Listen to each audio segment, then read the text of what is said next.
ज्ञान मंथन में आप सभी का हार्दिक अभिनंदन करते हैं। मैं हूं सुबोध और दोस्तों आज के अपने इस वीडियो में हम आपको जानकारी देने वाले हैं अग्निदेव के बारे में कि अग्निदेव कौन हैं और क्या है इनकी पौराणिक कथा। तो चलिए दोस्तों बिना कोई देरी किए हुए शुरू करते हैं इस वीडियो को और देते हैं आपको जानकारी अग्निदेव के बारे में। दोस्तों अग्नि देवता यज्ञ के प्रधान अंग हैं। यह सर्वतः प्रकाश करने वाले एवं सभी पुरुषार्थों को प्रदान करने वाले हैं। सभी रत्न अग्नि से उत्पन्न होते हैं और सभी रत्नों को यही धारण करते हैं। दोस्तों वेदों में सर्वप्रथम ऋग्वेद का नाम आता है और उसमें प्रथम शब्द अग्नि ही प्राप्त होता है। अतः यह कहा जा सकता है कि विश्व साहित्य का प्रथम शब्द अग्नि ही है। ऐतरेय ब्राह्मण आदि ब्राह्मण ग्रंथों में यह बार बार कहा गया है कि देवताओं में प्रथम स्थान अग्नि का है। दोस्तों आचार्य यास्क और सायनाचार्य ऋग्वेद के प्रारंभ में अग्नि की स्तुति का कारण यह बताते हैं कि अग्नि ही देवताओं में अग्रणी हैं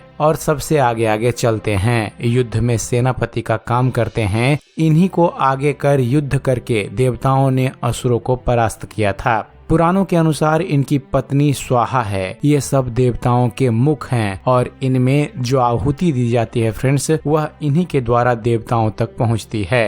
केवल ऋग्वेद में अग्नि के 200 सूक्त प्राप्त होते हैं। दोस्तों इसी प्रकार यजुर्वेद, सामवेद और अथर्ववेद में भी इनकी स्तुतियां प्राप्त होती है। ऋग्वेद के प्रथम सूक्त में अग्नि की प्रार्थना करते हुए विश्वामित्र के पुत्र मधुछंदा कहते हैं कि मैं सर्वप्रथम अग्निदेव की स्तुति करता हूँ जो सभी यज्ञों के पुरोहित कहे गए हैं। पुरोहित राजा का सर्वप्रथम आचार्य होता है और वह समस्त अभीष्ट को सिद्ध करता है। उसी प्रकार अग्निदेव भी यजमान की समस्त कामनाओं को पूर्ण करते हैं।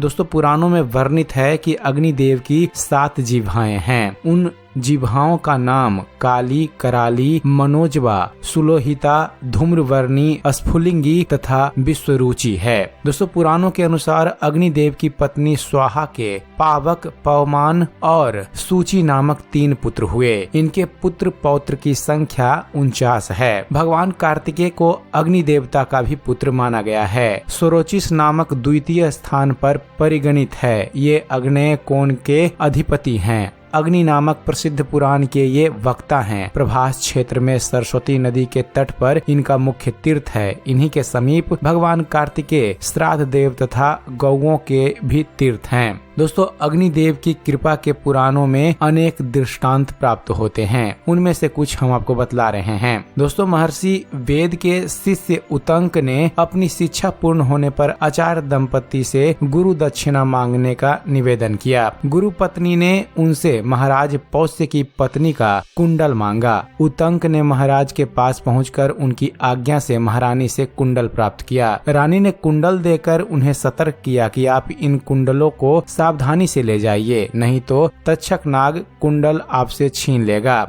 मार्ग में जब उतंक एक जलाशय के किनारे कुंडलों को रखकर संध्या करने लगे तो तक्षक कुंडलों को लेकर पाताल में चला गया। अग्निदेव की कृपा से ही उतंक दोबारा कुंडल प्राप्त करके गुरु पत्नी को प्राप्त कर पाए थे। अग्निदेव ने ही अपनी ब्रह्मचारी भक्त उपकोशल को ब्रह्म विद्या का उपदेश दिया था। दोस्तों अग्नि की प्रार्थना उपासना से यजमान धन, धान्य, पशु आदि समृद्धि प्राप्त करता है। उसकी शक्ति, प्रतिष्ठा एवं परिवार आदि की वृद्धि होती है। ऋग्वेद के अनुसार अग्निदेव अपने यजमान पर वैसे ही कृपा करते हैं जैसे राजा सर्वगुण संपन्न वीर पुरुष का सम्मान करता है। एक बार अग्नि अपने हाथों में अन्न धारण करके गुफा में बैठ गए। अतः सब देवता बहुत भयभीत हुए। अमर देवताओं ने अग्नि का महत्व ठीक से नहीं पहचाना था। वे थके पैरों से चलते हुए ध्यान में लगे हुए अग्निदेव के पास पहुँचे। मरुतों ने 3 वर्षों तक अग्नि की स्तुति की। अंगिरा ने मंत्रों द्वारा अग्नि की स्तुति तथा पनी नामक असुरों को नाद से ही नष्ट कर डाला। देवताओं ने जांग के बल बैठकर अग्निदेव की पूजा की। अंगिरा ने यज्ञ अग्नि धारण करके अग्नि को ही साधना का लक्ष्य बनाया। तदंतर आकाश में ज्योति स्वरूप सूर्य और ध्वज स्वरूप किरणों की प्राप्ति हुई। देवताओं ने अग्नि में अवस्थित 21 गूढ़ पद प्राप्त कर अपनी रक्षा की। अग्नि और सोम ने युद्ध में वृषय की संतान नष्ट कर डाली तथा पनी की गौएं हर ली। अग्नि के अश्वों का नाम रोहित तथा रथ का नाम धूमकेतु है। दोस्तों महाभारत के अनुसार देवताओं को जब माता पार्वती का श्राप मिला था कि वे सब संतान विहीन रहेंगे, तब अग्निदेव वहाँ पर नहीं थे। कालांतर में विद्रोहियों को मारने के लिए किसी देव पुरुष की आवश्यकता हुई, अतः देवताओं ने अग्नि की खोज आरंभ की। अग्निदेव जल में छिपे थे। मेढक ने उनका निवास स्थान देवताओं को बताया, अतः अग्निदेव ने रुष्ट होकर उसे जिह्वा न होने का श्राप दिया। देवताओं ने कहा कि वह फिर भी बोल पाएगा। अग्निदेव किसी दूसरी जगह पर जाकर छिप गए। हाथी ने देवताओं से कहा, हे सूर्यदेव, आप अग्नि के रूप हैं। अग्निदेव ने उसे भी उल्टी जिह्वा कर दिया। इसी प्रकार तोते ने समी में छिपे अग्नि का पता बताया, तो वह भी साफ बस उल्टी जिह्वा वाला हो गया। समी में देवताओं ने अग्नि के दर्शन करके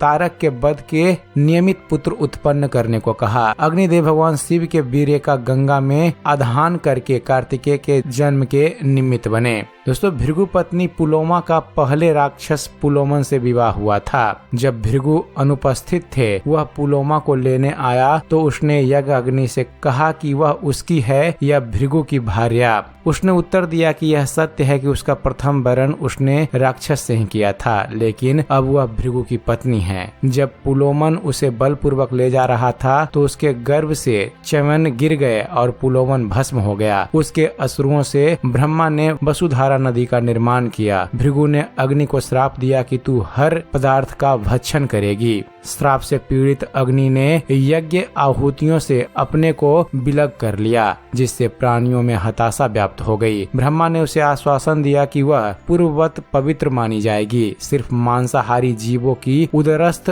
पाचक अग्नि को छोड़कर उसकी लपटें सर्वभक्षण में समर्थ होगी। अंगिरस ने अग्नि से अनुनय किया था कि वह उसे अपना प्रथम पुत्र घोषित करें, क्योंकि ब्रह्मा द्वारा नई अग्नि सर्जरित करने का भ्रम फैल गया था। अंगिरस से लेकर बृहस्पति के माध्यम से अन्य ऋषिगण अग्नि से संबंध रहे हैं। हरिवंश पुराण के अनुसार असुरों के द्वारा देवताओं की पराजय को देखकर अग्नि ने असुरों को मार डालने का निश्चय किया। वे स्वर्ग लोक तक फैली हुई ज्वाला से दानवों की दग्ध करने लगे। मैं तथा सबरासुर ने माया द्वारा वर्षा करके अग्नि को मंद करने का प्रयास किया, किंतु बृहस्पति ने उनकी आराधना करके उन्हें तेजस्वी रहने की प्रेरणा दी। फलतः असुरों की माया नष्ट हो गई। दोस्तों दक्ष की कन्या स्वाहा का विवाह अग्नि हव्यवाहक से हुआ। बहुत समय तक वह निसंतान रही। उन्हीं दिनों तारक से त्रस्त देवताओं ने अग्नि को संदेश वाहक बनाकर भगवान शिव के पास भेजा। शिव से देवता ऐसा वीर पुत्र चाहते थे जो कि तारक का वध कर सके। पत्नी के पास जाने में संकोच करने वाले अग्नि ने तोते का रूप धारण किया और एकांत विलासी शिव पार्वती की खिड़की पर जा बैठे। भगवान शिव ने उन्हें देखते ही पहचान लिया तथा उनके बिना बताए ही देवताओं की इच्छा जानकर भगवान शिव ने उसके मुंह में सारा वीर्य उड़ेल दिया। सुख अर्थात अग्नि इतने वीर्य को नहीं संभाल पाए। उसने वह गंगा के किनारे